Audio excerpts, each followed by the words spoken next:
Good morning, everyone. Good morning, sir. So let's begin today lecture or Indian regulatory framework. Already we have discussed almost all topics. I think आज खत्म हो जाना चाहिए ये chapter. आज खत्म नहीं होगा तो नेक्स्ट क्लास में फिनिश हो जाएगा. तो अब आपको बार बार रिवाइज कराने से की तो जरूरत नहीं है, क्योंकि हर क्लास में मैंने पुराना चीज रिवाइज कराई है कि लॉ क्या है, सोर्स ऑफ लॉ क्या है, process of making the law क्या है. इसके ऊपर ऑलरेडी क्वेश्चन पूछा जा चुका है.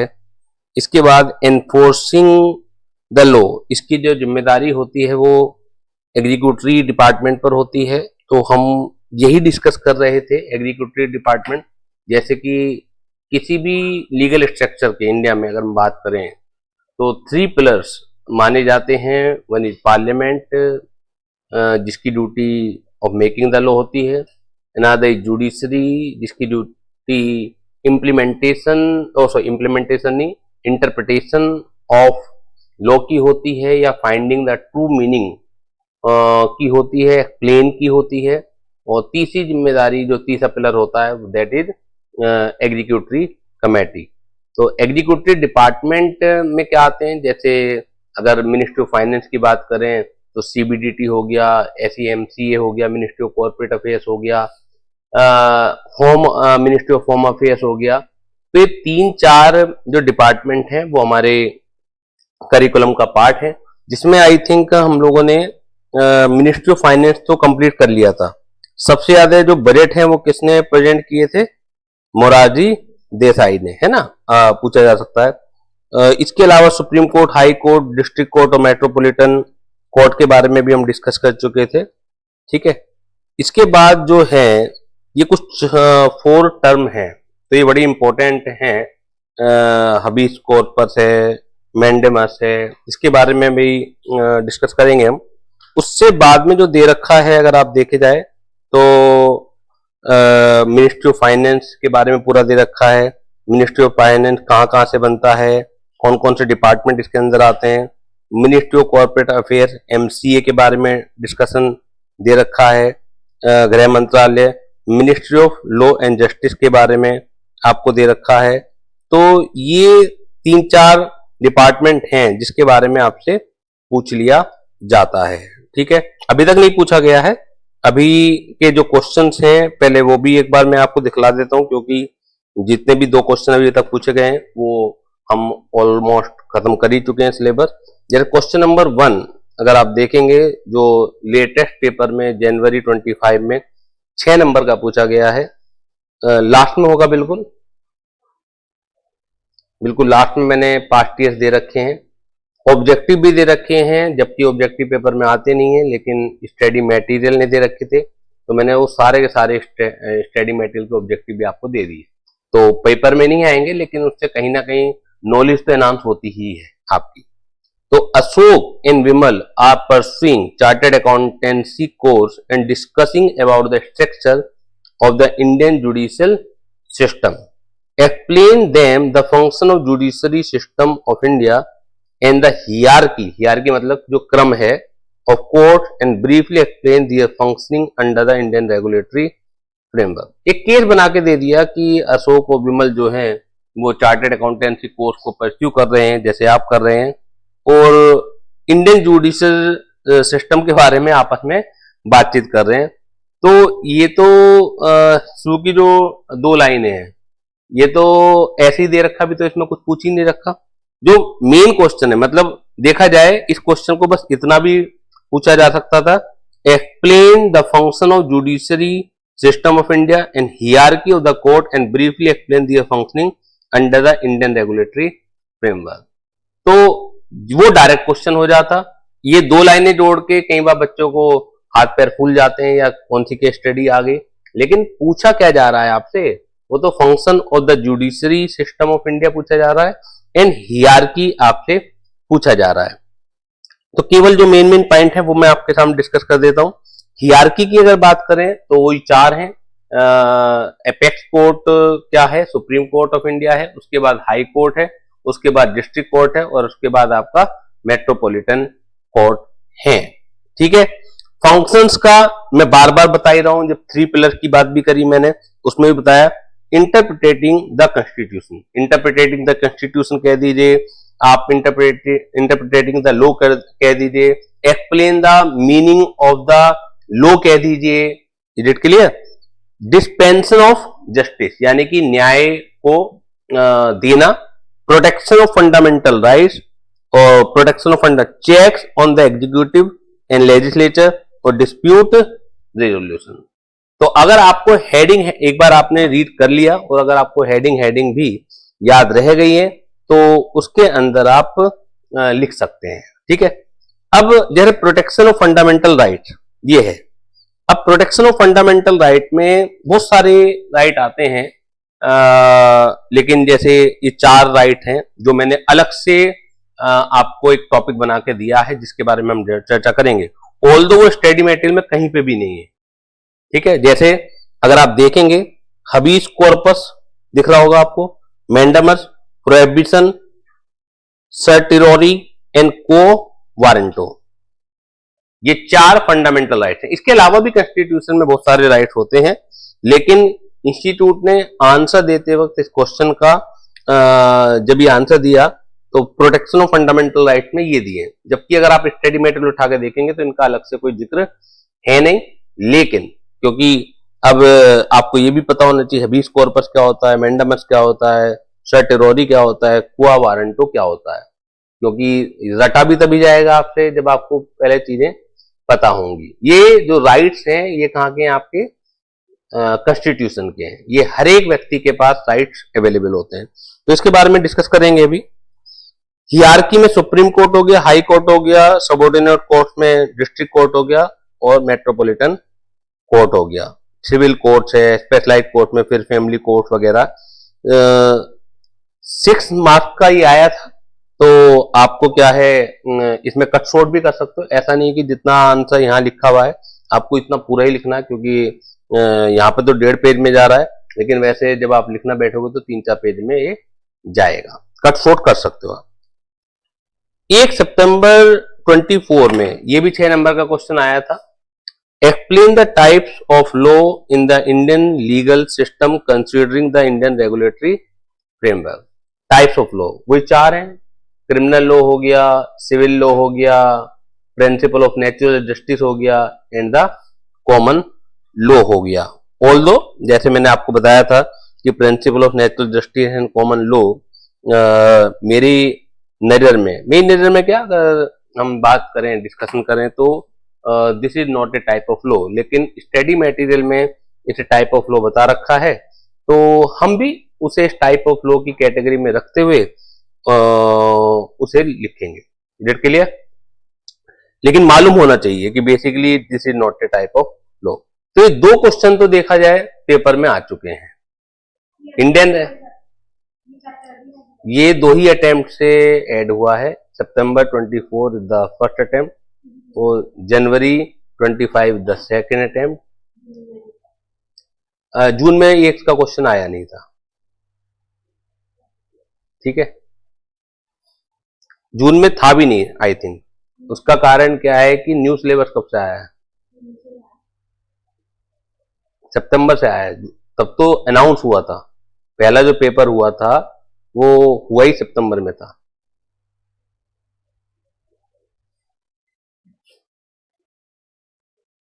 न्यू सिलेबस में आया है। जहां तक बताइए कोई दिक्कत है तो। अब जो मुझे लगता है जो क्वेश्चन पूछे जा सकते हैं, चलिए कुछ ऑब्जेक्टिव क्वेश्चन भी कर लेते हैं जो जो अभी तक हम कर चुके हैं, क्योंकि अभी ये रिपीट तो होंगे नहीं question.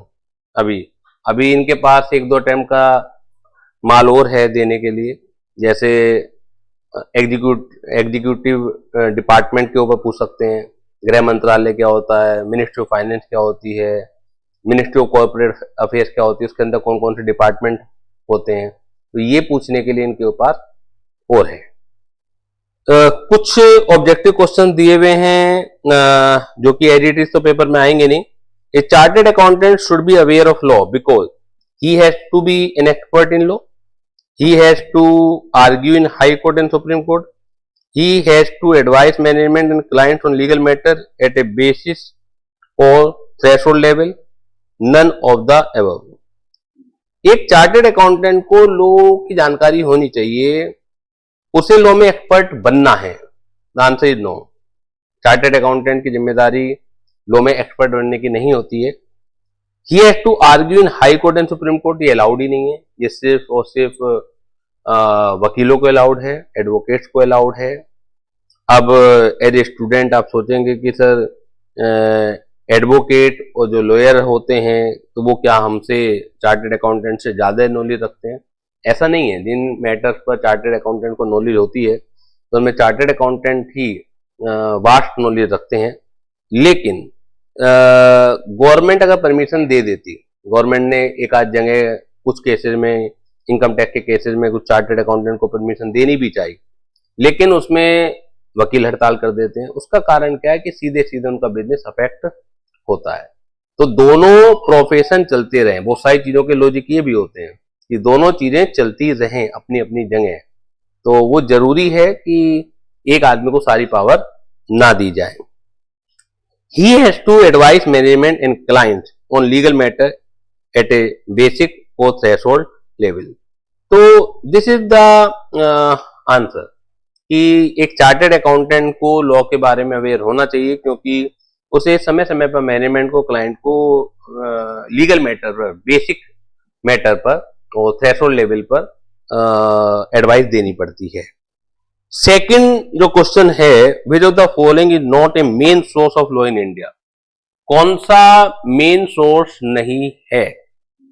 Legal text book, state assemblies, parliament, constitution. तो the answer is legal text book. ये मेन सोर्स नहीं है.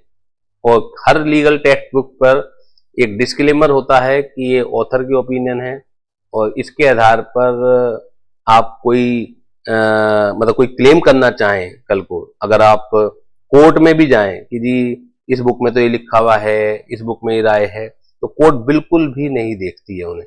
कितनी भी बड़े से बड़े ऑथर की बुक हो, वो क्या करती है, जो बीयर एक्ट होता है, जो पार्लियामेंट से पास हुआ है, तो उनको देखती है. जो लीगल टेक्स्ट बुक्स हैं उन्हें बिल्कुल भी ध्यान नहीं रखा जाता. In India we follow the federal system of the government. This means that, federal के बारे में बताया था मैंने आपको कि मिक्सचर ऑफ पावर, ठीक है ना. तो हमारा जो देश है वो फेडरल सिस्टम पर आधारित है. तो इसका क्या मतलब है? All the power is with the president of India? नहीं, power are distributed between centre and state. This is the meaning of federal system, यानी कि B is the correct answer. The constitution of India was adopted in 1950. Income tax 1961 is a part of central list, joint list. Income tax मैंने बताया था central list, union list. Income tax का तो बार बार जिक्र कराई है मैंने आपको. Union government has the power to tax all income other than agricultural income. अगर ये आ जाए कि एग्रीकल्चर इनकम को टैक्स लगाने की पावर किसका पार्ट है, वो स्टेट लिस्ट का पार्ट हो जाएगा. तो सारी की सारी आपको याद नहीं रखनी है, ना पॉसिबल है आपके लिए. ठीक, तो जो मैंने एग्जाम्पल दिए हैं उन्हीं में से पेपर में आ जाना है. The law concern with violation of the rule of law and punishment of the same is called. The law concern with the violation of the law and punishment, so this is criminal law.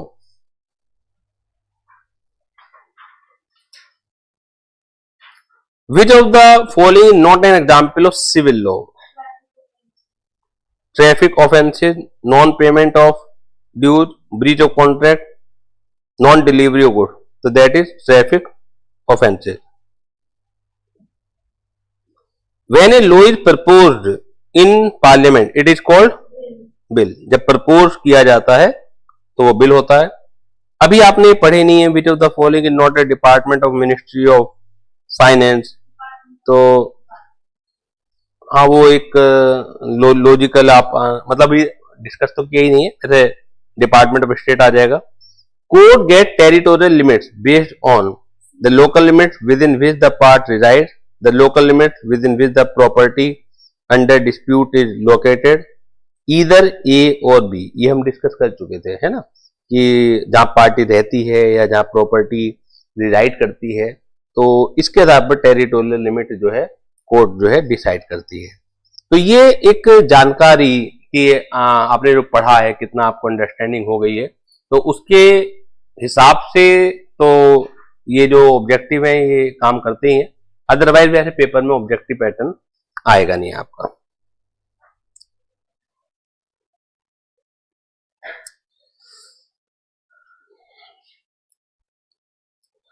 अब बात करते हैं ministry of finance की। ये बहुत ज्यादा चीजें समझने की है नहीं, रेक्टिफिकेशन की ज्यादा है।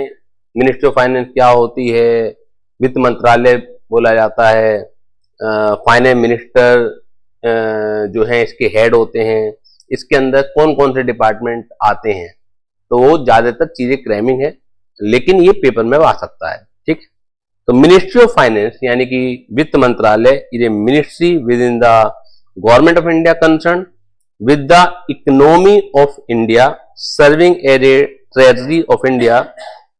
In particular, it concerns itself with taxation, financial legislation, financial institution, capital market center, and state finance, and the union budget.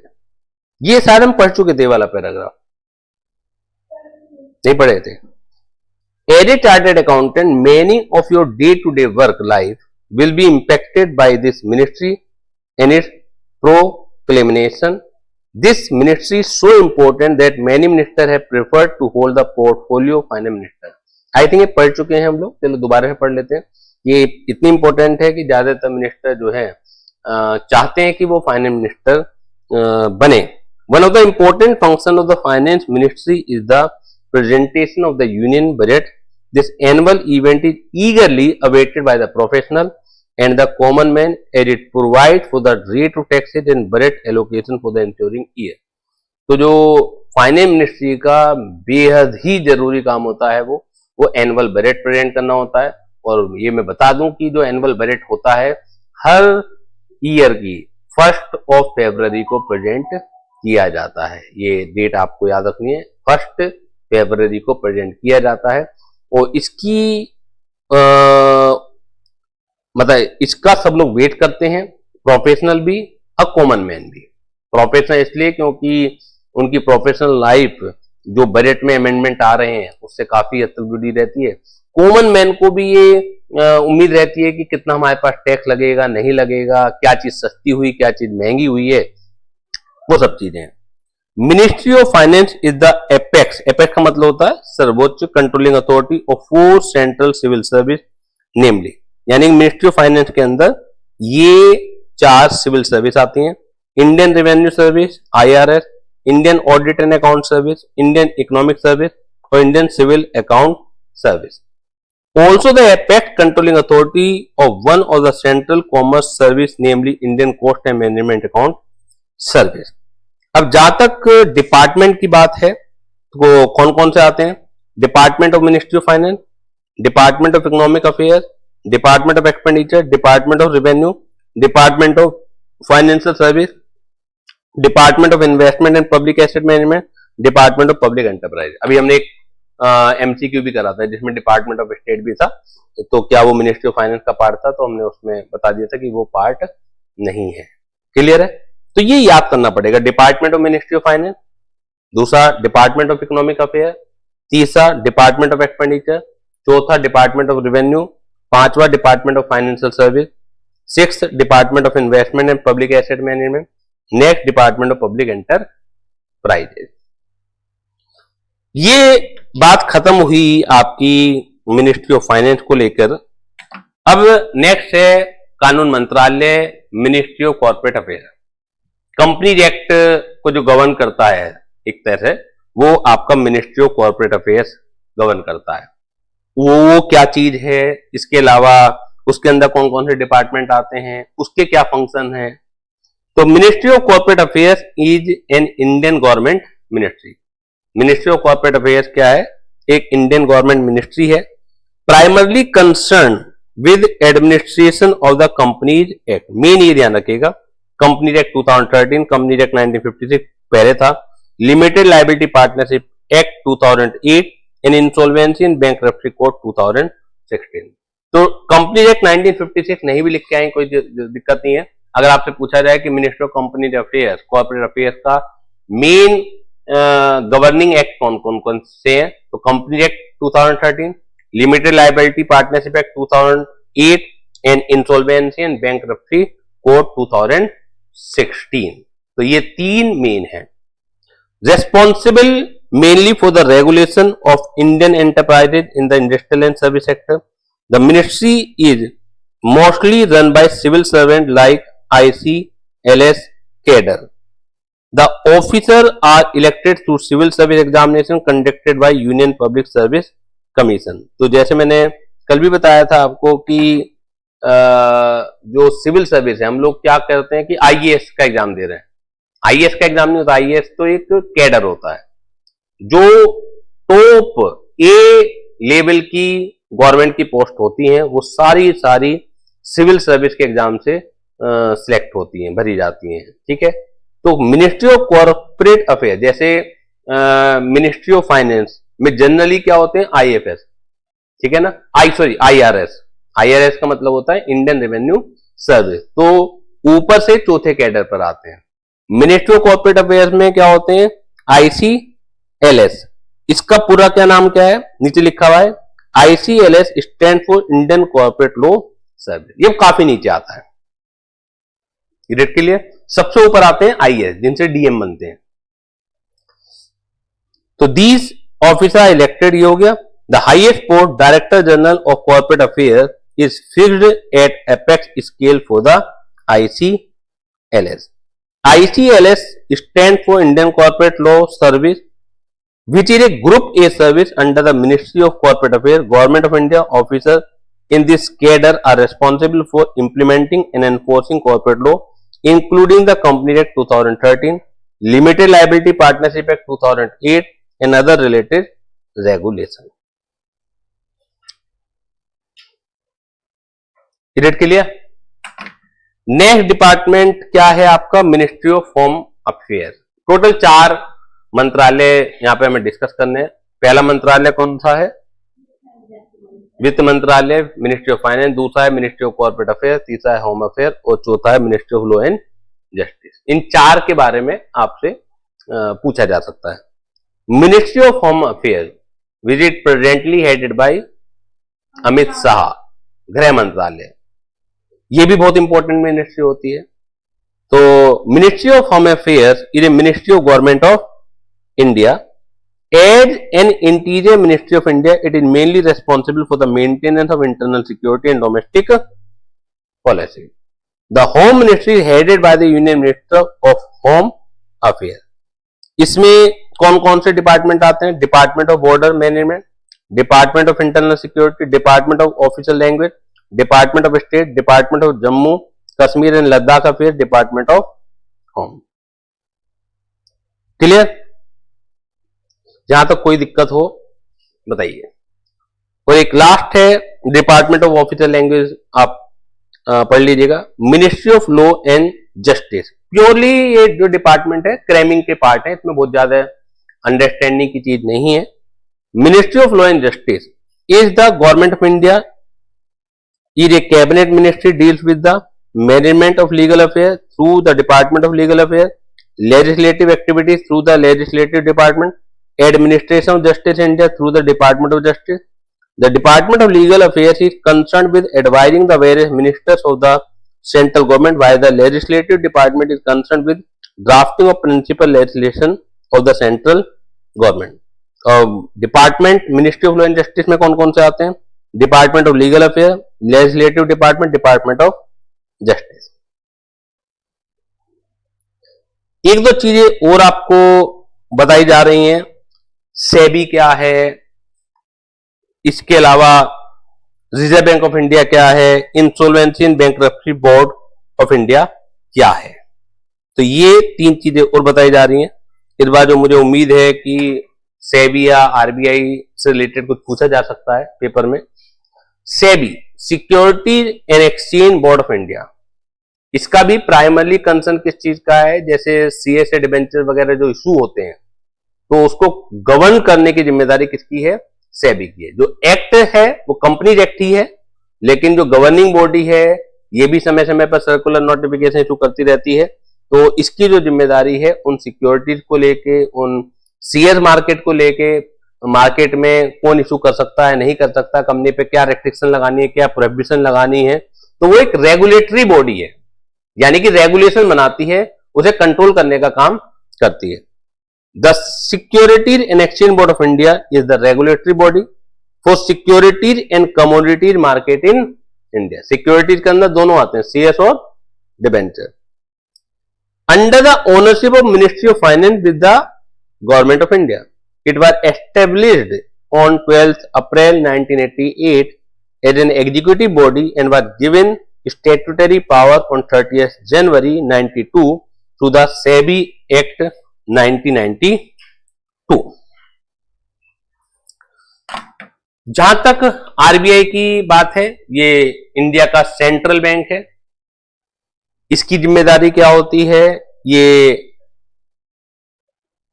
Govern करता है, किस बात को गवर्न करता है, पूरे इंडियन इकोनॉमिक सिस्टम को गवर्न करता है कि बैंक को किस रेट पर उधार दिया जाएगा, बैंक आगे किस रेट पर उधार दे सकते हैं, समय समय पर अगर महंगाई बढ़ जाती है तो क्या कदम हमें उस महंगाई को बढ़ाने से रोकने के लिए करने चाहिए। अगर महंगाई कब बढ़ती है, जब डिमांड बहुत ज्यादा हो जाती है। डिमांड कब ज्यादा हो जाती है, जब पब्लिक के पास पैसा आ जाता है। पब्लिक के पास पैसा आने का मेन सोर्स ये भी होता है कि बैंक कम इंटरेस्ट रेट पर उधार दे रहे हैं, तो उस रेट ऑफ इंटरेस्ट को हाई कर दिया जाता है, जिससे क्या होगा कि पब्लिक के पास पैसा कम होगा। पब्लिक के पास पैसा कम होगा तो कम डिमांड आएगी तो रेट नीचे गिरेंगे ही गिरेंगे। तो जनरल फंक्शंस है। Reserve Bank of India is India's central bank and regulatory body responsible for regulation of Indian banking system. It is under the ownership of Ministry of Finance, Government of India.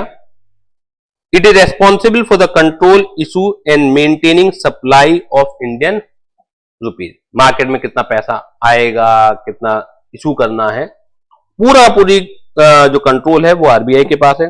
It is also manage the country's main payment system and works to promote its economic development.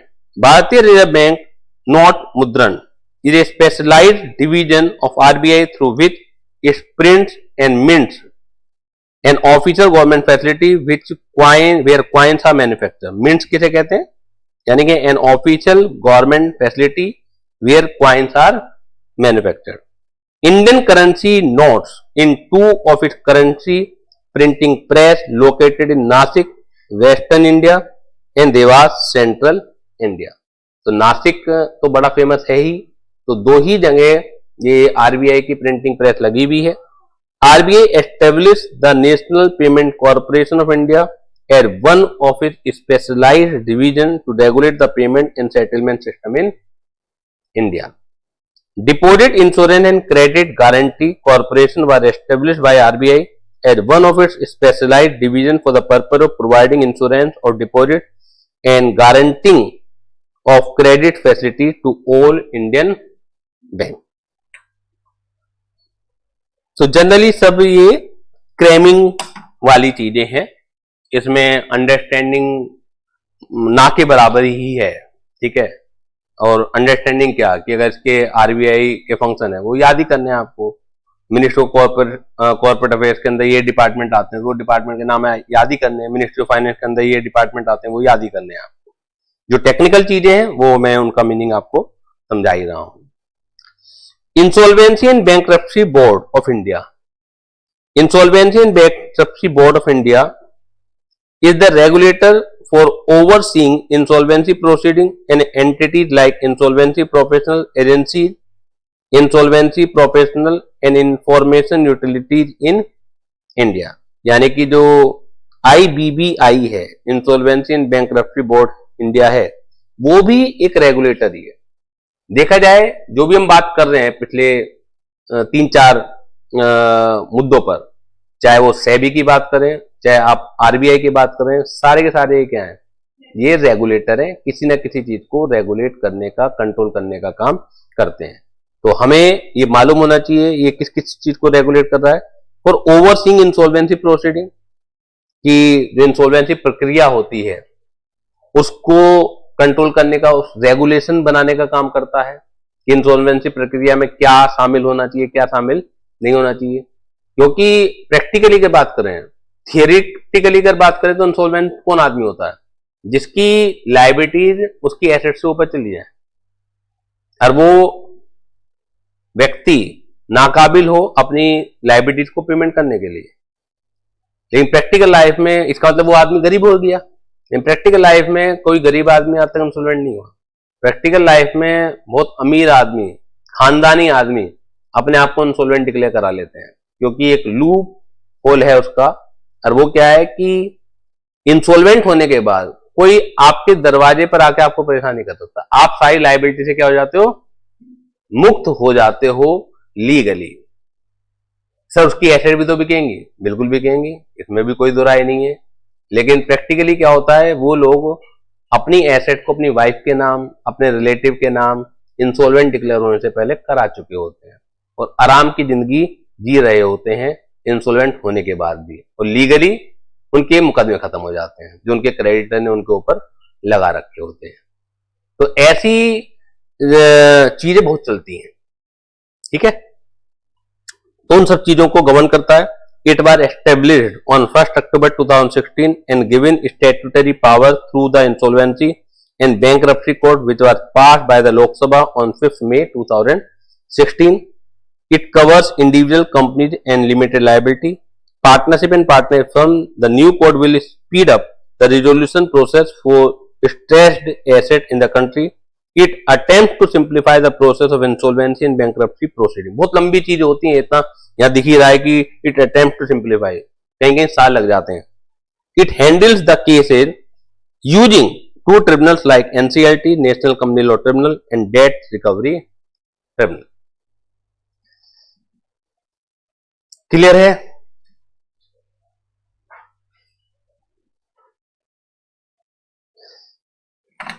खत्म करें इसे भी, क्योंकि 4 terminology रह गई हैं और ये भी देखा जाए स्टडी मटेरियल में कहीं पर भी नहीं है। कहां पर है कि जो अभी क्वेश्चन आया था जनवरी 25 में, और उसमें जो राइट, फंडामेंटल राइट्स को प्रोटेक्ट करने की जिम्मेदारी जुडिशरी की है, तो उस आंसर को देते वक्त ये टर्म यूज हुई है, तो पता होना चाहिए हमें। कुछ पूछना चाह रहे हो? हबीज कॉर्पस, ये सब लैटिन वर्ड होते हैं एक्चुअली, ठीक है। ये एक लीगल टर्म है और इसका मतलब ये है कि अगर किसी भी व्यक्ति को इलीगली इंप्रिजमेंट में डाला गया है तो वो कोर्ट में इस बात को चैलेंज कर सके विदाउट एनी रीजन। अगर आपको अरेस्ट किया गया है तो एक रास्ता तो बनाना पड़ेगा कि क्या आप डायरेक्टली कोर्ट में जा सकते हैं या नहीं जा सकते। तो आप डायरेक्टली कोर्ट में जा सकते हैं और फिर कोर्ट डिपार्टमेंट से पूछताछ करेगी कि कारण बताइए कि आपने अरेस्ट करने के क्या लॉफुल रीजन थे। तो ये जो राइट दिया गया है ऑटोमेटिकली, इसी राइट को, फंडामेंटल राइट को क्या कहा जाता है? हबीज कॉर्पस। It clear? चलिए एक एग्जाम्पल बताता हूं मैं आपको। मेनी टाइम्स आपने देखा होगा कि कोई शिकायत है, आपको पुलिस डिपार्टमेंट के पास लेके जाते हो और वो सुनती नहीं है, अखबारों में आता है। तो बहुत से लोगों को ये नहीं पता होता कि पुलिस नहीं सुनती, तो आप डायरेक्टली कोर्ट में जा सकते हो। वो FIR दर्ज नहीं करा रहे, किसी की लड़की खो गई तो बदतमीजी करते हैं कि भाग गई होगी। क्लियर है? FIR दर्ज करने के नाम पे पीछे हट जाते हैं। तो अब क्या करे काम आदमी? तो ये भी कॉन्स्टिट्यूशनल राइट है कि अगर डिपार्टमेंट नहीं सुन रहा तो आप कोर्ट में जाएंगे, अब फिर कोर्ट डायरेक्ट करेगी और फिर उन्हें FIR दर्ज करनी ही करनी पड़ेगी। तो ये भी तो एक राइट है। तो ये हबीस कॉर्पस में नहीं आता। मैं एक एग्जांपल बता रहा हूं। हबीस कॉर्पस तो एक राइट है कि जिसमें आपका इलीगल डिटेंशन अगर है तो उसे पूछा जाएगा। Habeas corpus is a legal term that means a person has the right to be brought before a court or judge to determine if their detention or imprisonment is lawful. This right is important because it protects individuals from being held in custody without a fair trial or legal justification. तो ये main 3 line है। फिर मैंने एक example use करा है। For example, imagine if someone was arrested and held in jail without being told why or given a chance to defend themselves in a court. Habeas corpus allow that person to challenge their detention and have a judge review the reason for their arrest. In simple terms, habeas corpus ensure that people cannot be held in custody indefinitely without a valid reason. It is a fundamental principle of the legal system that protects individual rights and ensure fair treatment under the law. तो main आपको ये 3 लाइनें ही हैं।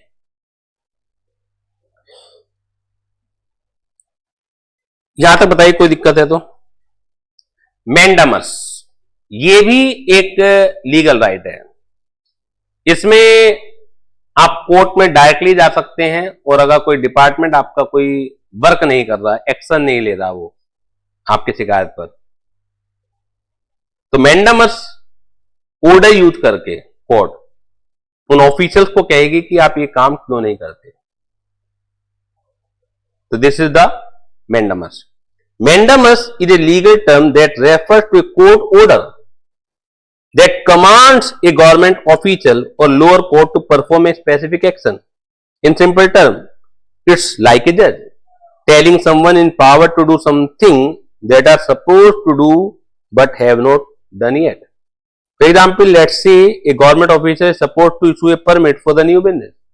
आपने apply कर रखा है, आपने बिजली विभाग में कनेक्शन के लिए अप्लाई कर रखा है, वो लगाते ही नहीं है जब तक आप पैसे नहीं दोगे, तो आप मैंडामस ला सकते हो, फिर लगाना पड़ेगा उन्हें। But they are taking too long to do it. The business owner can go to the court and ask for a mandamus to force the officer to issue the permit promptly. Overall, mandamus is a legal tool used to ensure that government officials and lower court follow the law and do their job properly. It is like a way to hold them accountable and make sure that they do not neglect their duties. Clear? Certiorari, ये भी एक तरह का fundamental right है। सर्टिरोरी में क्या होता है कि आप लोअर कोर्ट के आदेश को हायर कोर्ट में रिव्यू करने के लिए कह सकते हैं कि शायद लोअर कोर्ट से कोई गलती तो नहीं होगी आदेश देते वक्त। Certiorari is a legal term that refers to a request for a higher court to review a decision made by the lower court. This is often done when a party involved in a case believes that lower court made a mistake in its decision. To explain this in simpler terms, imagine you are playing a game with your friend and one of them makes a rule that you think is unfair. आपके एक दोस्त ने एक rule बनाया game में और आपको लगता है कि वो गलत है। You can then ask an adult, यानी कि higher court, to review the rule and decide if it should be change, कि आप बताइए कि क्या ये चेंज होना चाहिए या नहीं होना चाहिए। In the legal word, certiorari is like asking for a second opinion from a higher authority to make sure that right decision is being made.